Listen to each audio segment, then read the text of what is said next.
이번 추석 연휴간 여러분 어떻게 잘 보내셨습니까? 긴 연휴다 보니까 가족들이 함께하게 되고 또 오랜만에 또 자녀들과 또 형제들과 만나게 되죠. 요즘 들어 가장 이야기하다 보면 갈등과 불화가 생기는 자리가 어디일까요? 정치 이야기입니다. 정치 이야기를 하면 여기저기서 잡음이 들리고 갈등이 생길 수밖에 없어요. 믿음이 있는 사람이라면 믿음이 이 정치 위에 있는 거지 정치 아래 믿음이 있는 게 아닌데 자꾸 목적을 잃어버려요. 믿음의 목적은 생명을 살리는 거잖아요. 생명을 살리는 건데 내가 나를 주장하다가 내가 알고 있는 게 다다. 여러분 정치인들을 믿으십니까? 저는 정치라는 그 자리를 믿지 않아요. 왜냐하면 정치를 하는 목적은 정권을 창출하는 겁니다. 그러니까 권력을 잡는 게 목적이에요. 여러분 권력을 잡는 게 목적인 그 집단이 뭘 해도 선할 수가 없죠. 근데 거기에 휩쓸려서 믿음 있는 사람들이요, 좌파, 우파, 보수, 진보, 여러분 맞고 틀리고, 우리나라는 민주주의 국가예요, 여러분. 우리 사람들에게 아직 해결하지 못하는 게 뭐냐면 내가 생각한 것 아니면 다 틀렸다라고 생각하는 그 자만과 이기심이 여전하다는 거예요. 내가 알고 있는 게 다다라고 생각하는 교만함의 기본인 것 같아요. 여러분 저는 다른 믿음의 사람들은 몰라도 여러분들이 결코 정치를 가지고 싸울 필요도 없고 싸울 이유도 없고 그거 가지고 분노할 이유도 없고 그거 가지고 아쉬워할 이유도 없습니다. 여러분 여태까지 사람을 잘 세워서 이 나라가 이렇게 된 거 아니에요? 자꾸 믿음을 가진 사람들이 놓치는 게 있어요. 대통령을 잘 세워서 우리나라가 이렇게 발전이 되고 또 사람을 잘 세워서 이 지역이 발전이 되고 한 게 아니에요. 여러분 이 모든 자리는요, 연약하고 부족한 사람을 들어 쓰시는 하나님의 역사인 줄 믿으시길 축원합니다. 그걸 놓치는 사람들이 싸우는 거예요. 그걸 놓치는 사람이 내가 믿는 후보, 내가 지지하는 후보가 마치 다인 것처럼 생각하다가 그 자리에서 무너지고 말아. 여러분 다시 한번 말씀드릴게요. 정치하는 분들은 권력을 쥐는 게 목적이에요. 여기 이제 뭐 지방선거 나오면 국회의원이 되기 위해서 여러분 그분들이 겉으로 드러나지 않는 수단과 방법을 가리지 않고 돼야죠. 일단 되고 나야죠. 왜요? 여러분 보시면 알겠지만 이거는 권력과 관계된 일이기 때문입니다. 여러분 교회도 마찬가지예요. 자꾸요 교회 안에서 사람을 보는 사람들이 가장 분을 많이 내고 사람에게 의지하는 사람들이 가장 쉽게 넘어집니다. 여러분이 교회를 하다가 화를 내고 있어요. 분을 내고 있어요. 왜 그럴까요? 사람들의 눈을 의식하며 그 자리에 섰기 때문이에요.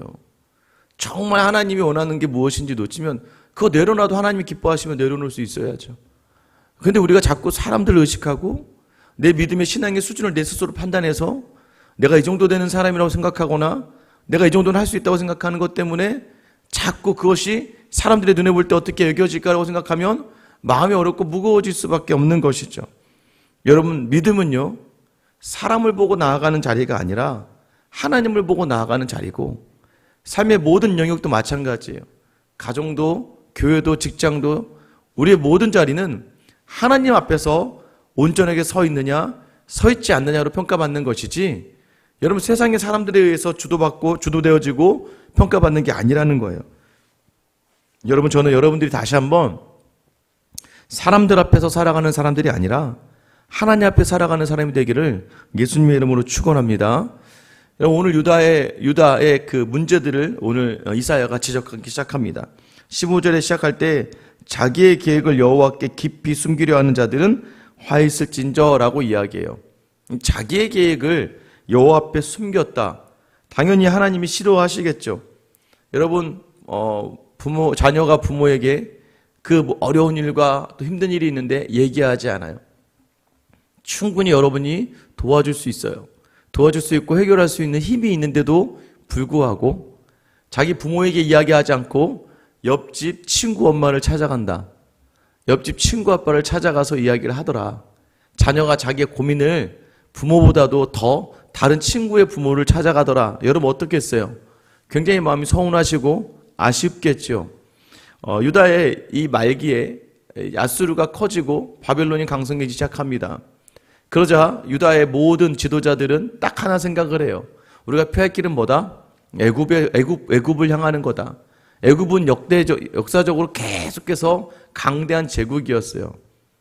그리고 애굽은 이스라엘과도 관계를 굉장히 많이 연락을 하고 관계를 맺고 있었으니까 애굽에 손잡는 것, 애굽을 향하는 것이 맞다라고 생각하면서 하나님을 의지할 생각하지 않고 애굽을 향하게 된 유다를 바탕으로 해서 이 이야기를 하고 있는 거예요. 그들의 일을 어두운 데서 행하며 이르기를 누가 우리를 보랴? 누가 우리를 알랴 하니. 설마 이거 알겠어? 보겠어? 하나님 몰래 하나님을 배제하고 이 모든 일들을 행한다는 것이죠. 16절에 보세요. 너희의 패역함이 심하도다라고 얘기해요. 여러분, 자기 백성이 하나님을 찾지 않는 자리가 패역하다라고 하나님이 정의하세요. 믿음이 있다고 하면서 여기 보세요. 어찌 진흙같이 여기겠느냐?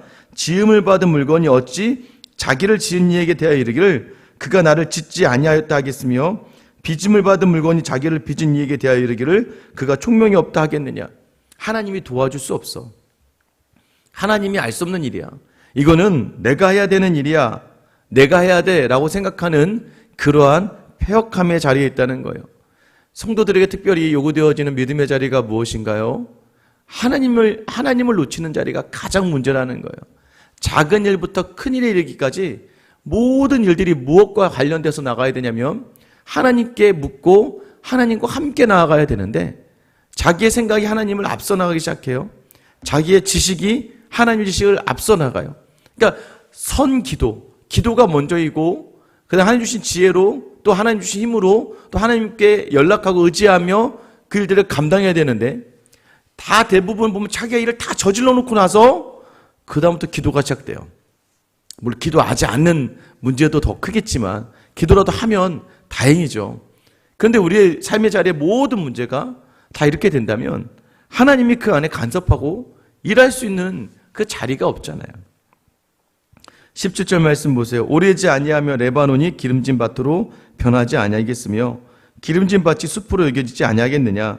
그날에 못 붙듣는 사람이 책의 말을 들을 것이며 어둡고 캄캄한 데에서 맹인의 눈이 볼 것이며.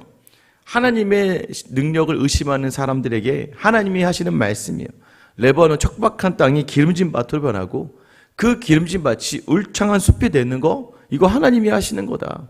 더 나아가서 어제 보면 뭐였어요?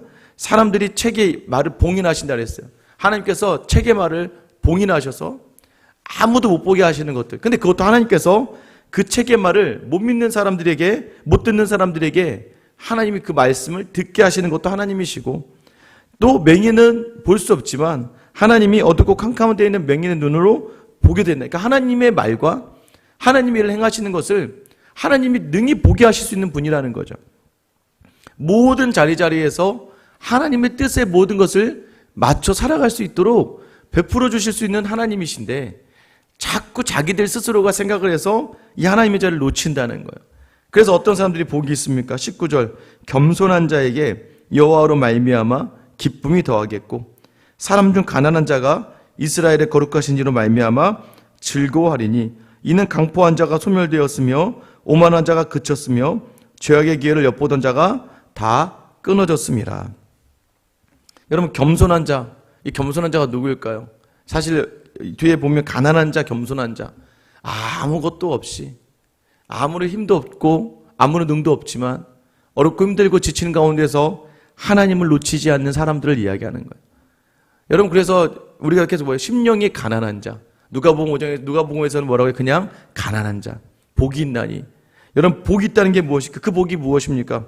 여기서는 뭐예요? 겸손하고 가난한 자에게 하나님 여호와로 말미암아 기쁨을 주시고 거룩하신 이로 말미암아 즐거워하게 될 것이다.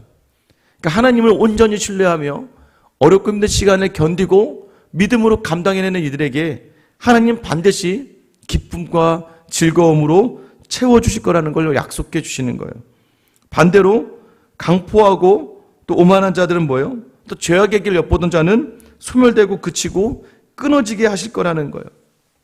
자기 뜻대로 하나님을 놓치고 자기 마음대로 살아간 사람들은 그렇게 하실 거라는 거예요. 왜 그들이 그렇게 됩니까? 21절 그들은 송사로 사람에게 죄를 씌우며 성문에서 판단하는 자를 울무로 잡듯 하며 헛된 일로 의인을 억울하게 하느니라.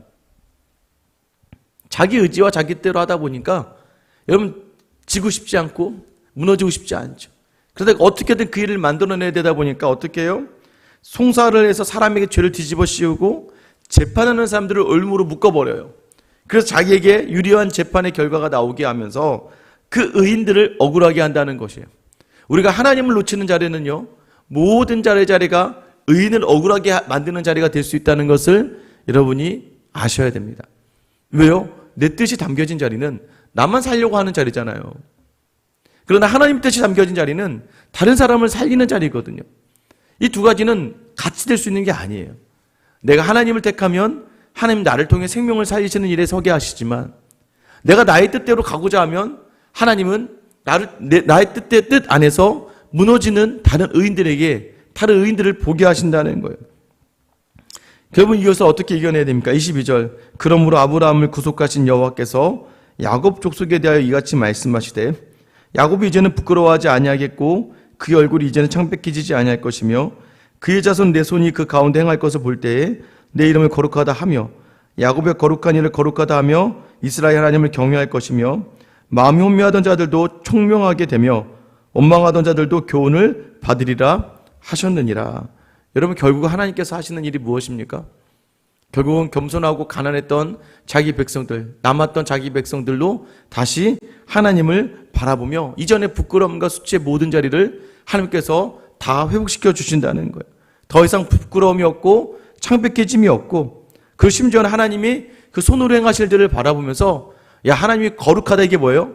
구별된 하나님이시구나. 왜 구별되냐면 여러분, 죽어 썩어 없어져야 될 그 백성들, 하나님 앞에서 항상 죄를 짓는 백성들, 그럼에도 불구하고 그 죄 가운데 있음에도 불구하고 남아있던 그 백성들을 하나님이 다시 친히 하나님의 손으로 행하신 일들을 보게 하시는 거룩하신 이기 때문에 우리가 모든 자리가 결국 뭐라는 거예요? 은혜라는 거예요. 우리로 하여금 모든 자리마다 은혜로 살아가는구나, 모든 것이 은혜구나를 고백하게 하시는 특별하게 거룩하신 하나님과 함께 한다는 것을 우리로 알게 하신다는 거예요. 결국 24절에 보면 마음이 혼미하던 자들, 이런 왜 혼미했을까요? 왜 마음이 어지러웠을까요? 총명이 없으니까. 하나님을 향해서 원망하던 사람들이 있습니다. 왜 원망을 했을까요? 그 원망을 모르니까. 여러분, 아이들이 왜 원망을 합니까? 엄마 이거 사주세요, 아버지 이거 사주세요 했는데 사주지 않아요. 절대 안 사주죠. 어제 거의 저희 처제가 왔는데 아이가 이제 하나밖에 아직 없으니까 아이한테 절대 아직까지 4-5살이 돼도 아직까지 함부로 사탕이라든가 과자라든가 콜라나 사이다 이런 거 절대 먹이지 않더라고요. 아이가 아직 일단은 할 수 있을 때까지는 안 먹이겠다고. 그러니까 그 아이가 뭘 달라고 하면 절대 주지 않죠. 근데 다행히 그 아이는 괜찮지만 다른 아이들 같은 경우는 어떻습니까? 안 주면 원망하죠. 모르기 때문입니다. 뭘 몰라서요? 이게 지금 자신의 몸을 해롭게 한다는 걸 모르기 때문이에요. 그래서 저희도 어렸을 때 전부 다 부모님들에게 그 소리를 듣고 자랐는데 커봐서 아니까 이제 저희 자녀들에게 그러지 말라고 이야기하지만 여러분, 그 아이들이 그 말을 듣겠습니까? 아직 모르는 아이들인데. 여러분, 그런데 하나님께서 어떻게 하신다는 거예요?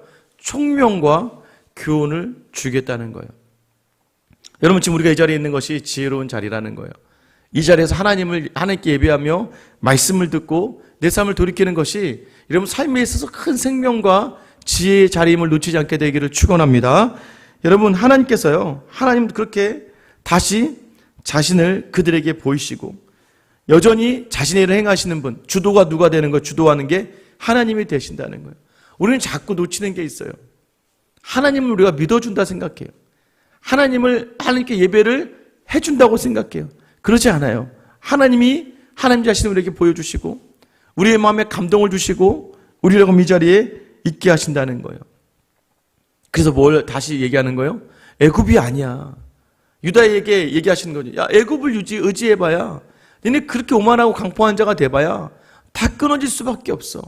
너희를 창조하신 사람이 창조하신 이가 누구인지, 모든 것들이 가능하신 분이 누구인지, 그래서 누구예요? 하나님께 먼저 향할 수 있어야 된다는 거예요. 요즘에 살기는 더 좋아졌죠. 예전보다 더 살기 좋아지고, 요즘에 아무리 돈이 없어도 해외여행은 다 가잖아요. 아무리 돈이 없어도 다 좋은 옷과 브랜드 옷과 신발은 다 신기잖아요. 아무리 돈이 없어도 외식을 하고, 아무리 돈이 없어도 차는 다 있잖아요. 여러분, 그럼 정말 그게 힘든 걸까요? 더 좋아졌어요. 더 좋아지고 더 편해졌어요. 근데 여러분, 왜 사람들의 입에선 더 힘들다고 그러고 더 답답하다고 그러고 더 어렵다고 그럴까요? 특별히 믿음이 있는 분들에게. 왜요? 겸손하지 않아서 그래요. 가난한 마음이 있지 않아서 그래요. 하나님이 아니면 안 된다는 마음이 없어서 그래요. 그러니까 세상의 것들로 계속 부딪히고 넘어지고 지치고 힘들고 분이 나고 억울하고 화가 나는 거예요. 다시 한번 우리 안에 무엇을 담아야 돼요? 하나님을 담아야 돼요. 하나님께 물어야 됩니다. 성도는 하나님과 동행하며 살지 않으면, 하나님과 동행하면 그 어디나 하늘나라죠.